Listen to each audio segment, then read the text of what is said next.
townhall.com. This is staff meteorologist Jennifer Wojcicki with your regional radio forecast. Sunshine mixed with clouds at times, with fog in spots early today, with daytime highs approaching 87. Winds out of the southeast, 8 to 15 miles per hour. Partly cloudy skies. Tonight, lows level off around 72. Lots of sunshine. Tomorrow, daytime highs approaching 92.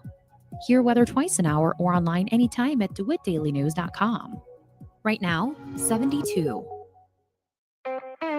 4-H means a year of fun and work, culminated with displaying their exhibits and animals at this year's fairs. Maroa Ag, your growing partner every step of the way, wants to thank the area 4-Hers for bringing their exhibits and activities to be judged in this year's fairs. You've made all of us in the area proud of your accomplishments. A tip of the hat to our 4-Hers from everyone at Maroa Ag, north of Maroa, your growing partner every step of the way.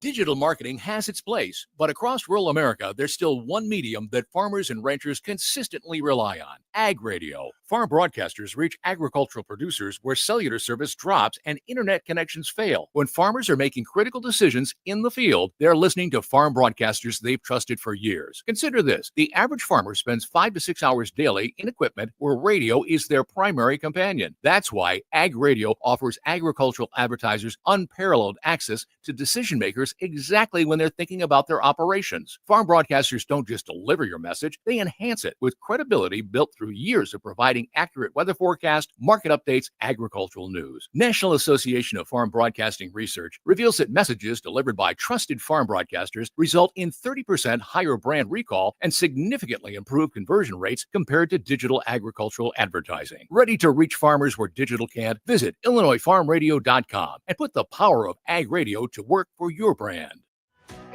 When I'm talking to other farm families about capital and where they can access it at a competitive rate, I'm going to talk to them about farm credit. Phil Borgic from Raymond, Illinois. We raise pigs from wean to market. We chose Farm Credit Illinois. The loan process was actually real streamlined. It was quick.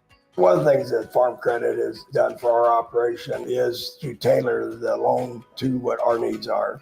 We have changed and will continue to change our operation, our needs. As we've grown, our capital requirements have went up dramatically. And Farm Credit has access to capital at a reasonable rate, and then has allowed myself and others then to expand and grow. And the tools that Farm Credit brings to us allows us that flexibility to maximize our return. Apply for livestock financing at farmcreditil.com/livestock. Noah Atkinson here. As owner of Lincoln Printers and Sign Designs in Lincoln, I know small business is important to our communities. That's why I'm pleased to be the exclusive sponsor of the WHOW WEZC Lincoln Printers Business of the Month. Keith Wade is your country financial agent at 613 West Van Buren in Clinton. Keith has been a trusted member of the Clinton business community for over 7 years, providing insurance and financial solutions.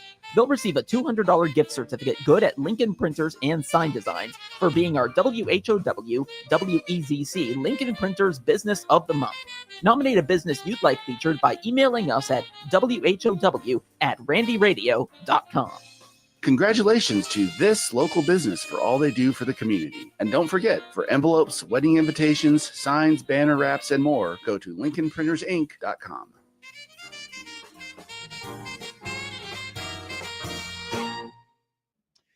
News time, 9 minutes after 7 o'clock here on this Tuesday.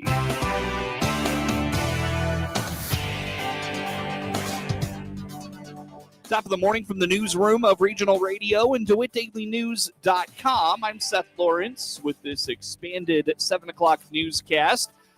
Brought to you by Baum Chevrolet Buick in Clinton, your Silverado headquarters, and brought to you by Connexus, providing fiber internet to Clinton. Learn more at DeWittDailyNews.com.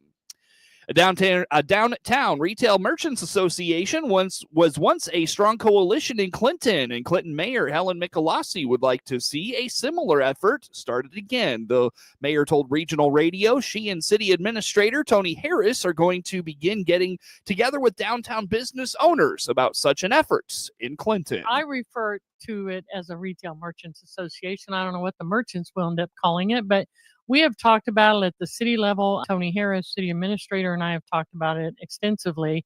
And we're going to go out and start talking to retailers on the square and in the community as a whole and ask them if they would participate in a meeting to organize a retailers association for the city of Clinton. There used to be one here some time ago. It was really active. They had a lot of participation from the merchants. They agreed on a lot of things. They did things like, okay, it's Christmas. We're going to be open late on Fridays till 8 o'clock. We're going to celebrate this at Christmas time. We're going to do this on the square or that on the square or throughout the community. And I know we have one or two merchants on the square that have talked to me, and they're very excited about the idea of this.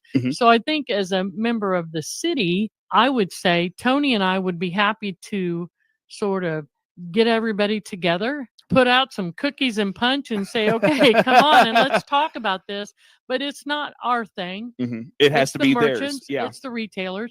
We would be happy to facilitate that, and we will absolutely be happy to provide any support we can once it's up and running. It really needs to be from and by the merchants. They don't need us coming in telling them what to do. Mayor Michelossi hopes a Retail Merchants Association would bring about continuity among the downtown businesses, but says it would have to be on them to lead the efforts. I think there is, because I think it brings about a continuity and a camaraderie among merchants and retailers, business people in the community, that they have each other's back. That if I don't have it, I'll tell you about them. If you're in my store, I'm going to tell you about that store. If it's a Saturday and you're here from out of town and you went here, then now you'll go there. And also because good ideas come in groups. They don't come in silos. When you get a group of people together, good things happen. In an effort of this kind, an effort of this kind were to get off the ground, Mayor Michelossi hopes it would prompt growth in the downtown and across the community. I think it prompts growth across the community, on the square and other places. Because if you're in town and you're shopping and things are booming and going because of a merchants association and they have that kind of power to do that, then it helps the whole community grow. Because people want to move to, work in, settle in, open a business in a positive, vibrant community. And those vibrant communities happen in large part because of those merchants who are already here. And the more they come together, the more that can offer that potential. The mayor is encouraging residents to shop in Clinton whenever possible and support the businesses in our community. A Piatt County nonprofit is celebrating a program being able to stay in place thanks to the generosity of a group of community members. Tony Kirkman is the executive director of the Piatt County Mental Health Center and told Regional Radio on Monday the ROSC program, or Recovery Oriented System of Care, was set to be defunded. The state of Illinois gave us 6 calendar days notice that they were discontinuing funding for our Piatt County ROSC services. So that means that we had to bring everything down by the end of June. And as we were starting to decommission everything, we had a phone call from a private community member inquiring about why the end of services and if there was a chance to sustain outside funding, could we continue to keep providing like services for Piatt County. And so through a couple of more phone calls within about a period of 48 hours, came to light that these private funders were able to secure funds that will enable us to continue to provide recovery support services for an entire fiscal year for Piatt County ROSC. So we are super thankful and blown away by the generosity of our community. Kirkman indicates around $70,000 of the $110,000 needed to run the program are salaries and benefits, while the other $40,000 support things inside the program. A majority of the fee goes into workforce. So we have to maintain one full-time equivalent. And so between the pay, the fringe benefits, which, health insurance is very, very expensive for our employees, pay time off, all of that, you're looking at an employee package plus the supervision. That's about $70,000 when you put all of that together. And I know it sounds like a huge salary, but it really isn't when you put all those other attributes to it. And then the remaining $40,000 is for outward-facing services. So that is for our travel, transportation, for our recovery support workbooks for groups. We have a lot of sober rec activities. We have a lot of community communication campaigns that exist throughout the entire community, and then a lot of resource guides, service linkage activities for our service providers. So all in all, it's about, give or take, $95,000 to $100,000 to put the program on for an entire fiscal year. For Kirkman, the ROSC program has without a doubt been a net positive for Piatt County. Oh, I think 100%. I think one is I can say that due to the ROSC efforts that have taken place in Piatt County, we've been able to say for the first time in the last 10 months, there have been 0 fatality overdoses. I attribute a lot of that to our harm reduction, our naloxone distribution, and just linking people up to recovery support services in whatever stage of recovery. So I don't ever want to put a price tag on a life, but I can tell you that objectively, lives have been saved in Piatt County because of these efforts. In addition to the 10, 20, 30 people that we've been able to link up to inpatient treatment facilities, or the many more that we're able to come alongside them and help them maintain their sobriety. So, somebody asked me, what do I think the impact would be for this program? And I could say easily 150 individuals if you talk about the entire continuum of recovery support. Kirkman is very proud of the community and believes it shows the community effort it takes to support one another. Local outdoor authorities are passing along some safety reminders after an eventful weekend on Clinton Lake. On the WHOW Morning Show Monday, DNR Conservation Police Officer Noah Workman told Regional Radio they had a vehicle submerged at one of the boat access ramps over the weekend and is imploring boaters to be careful and remember safety first. Oh, man, I'm glad you asked. There was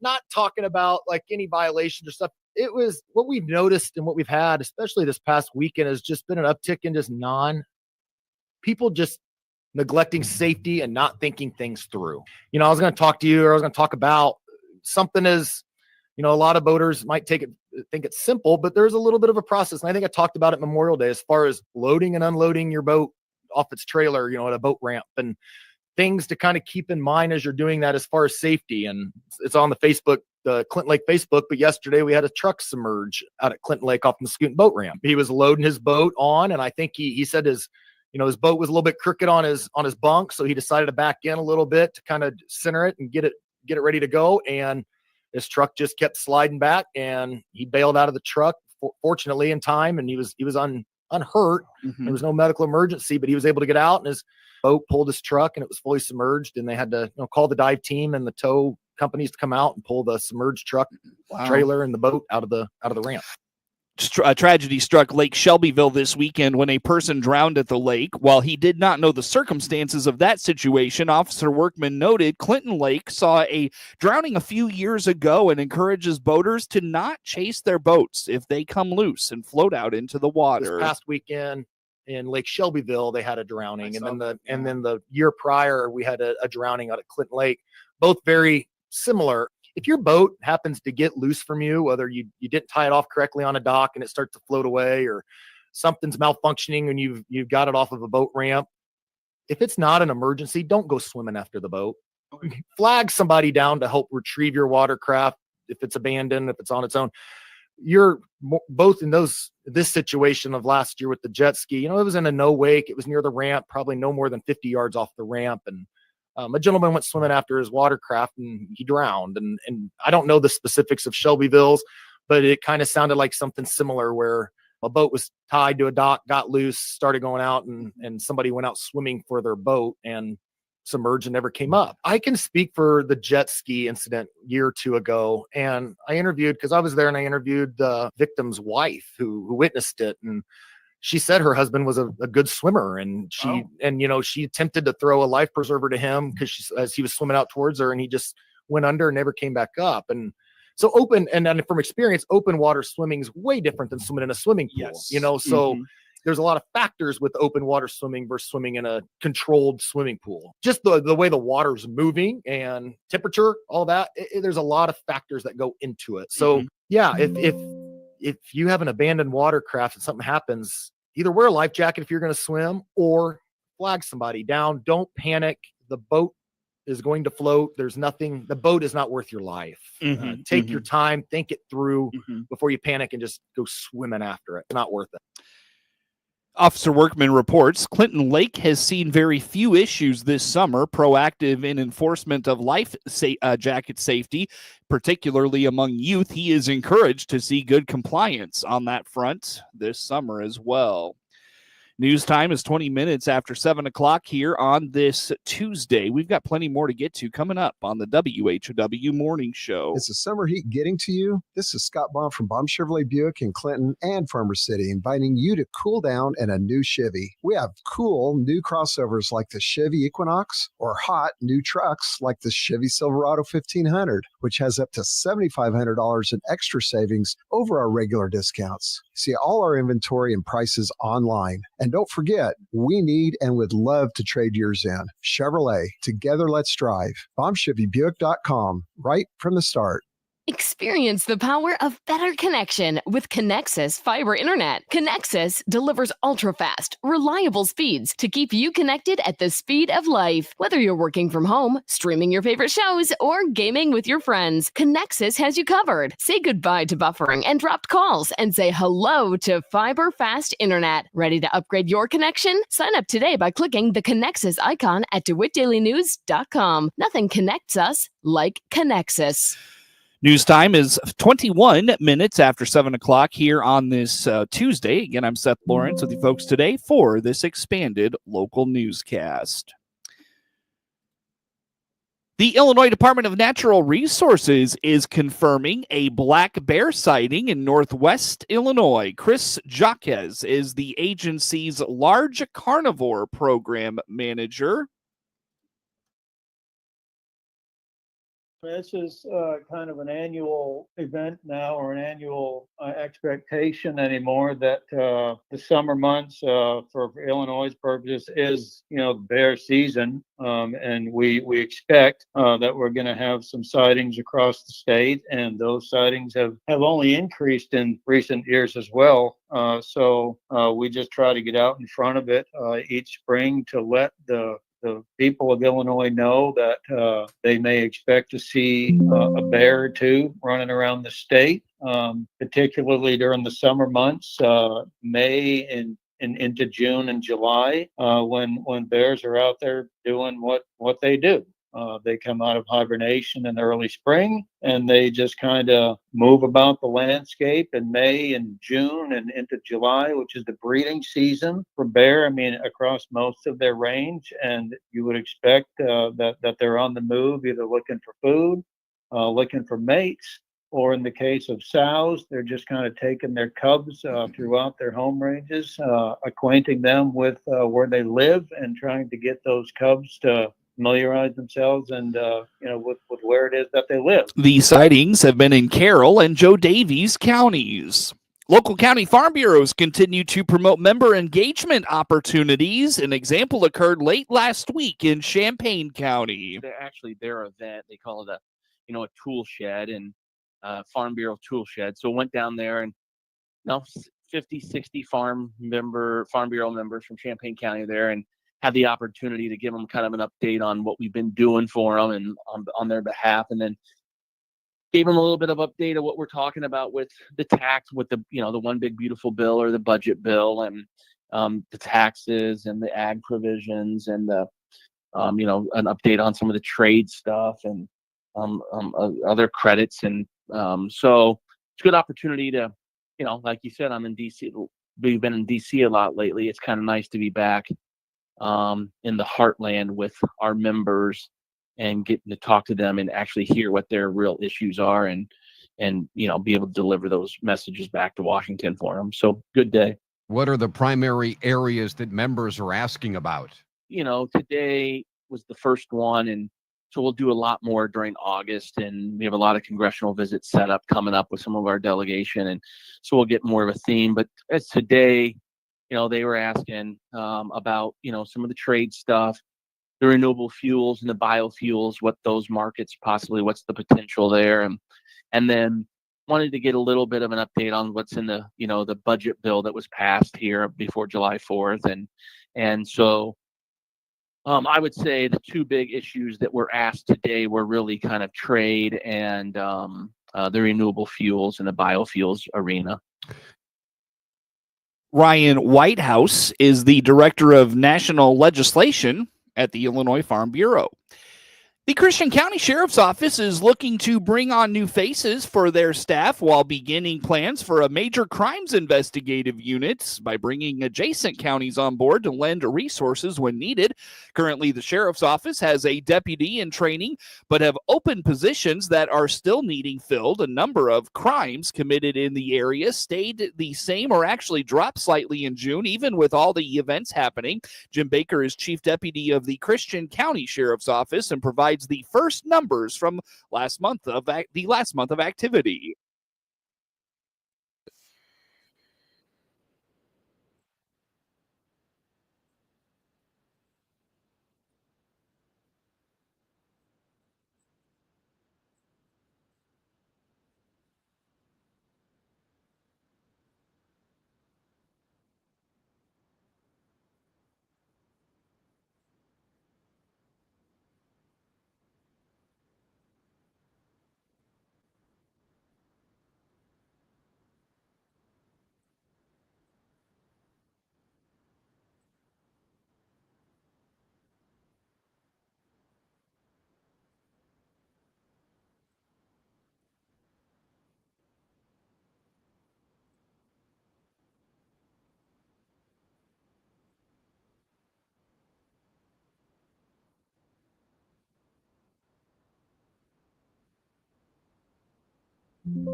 Following a meeting last week held with other sheriffs and deputies, Baker is looking to start planning to combat a lack of resources for major cases.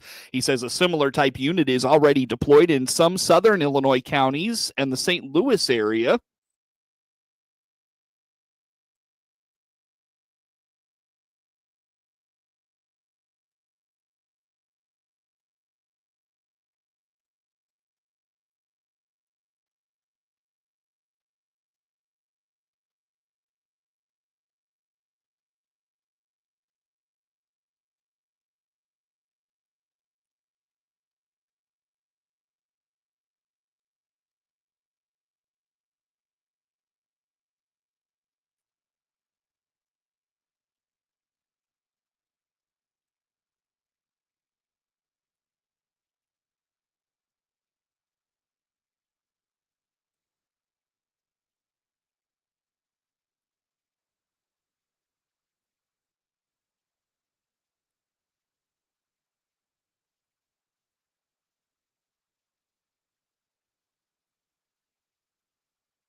The Christian County Sheriff's Office already works with area departments in their community action team and emergency response team, and Baker talks about the difference in bringing on the planned unit from what exists already.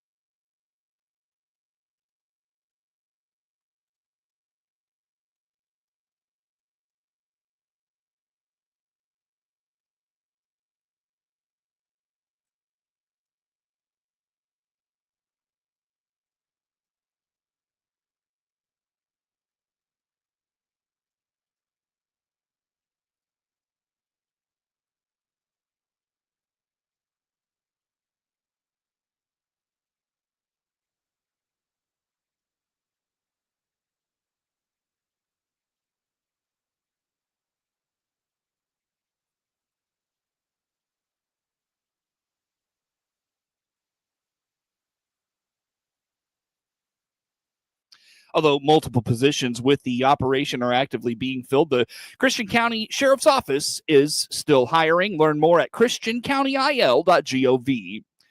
Get news anytime from your computer or mobile device at DeWittDailyNews.com.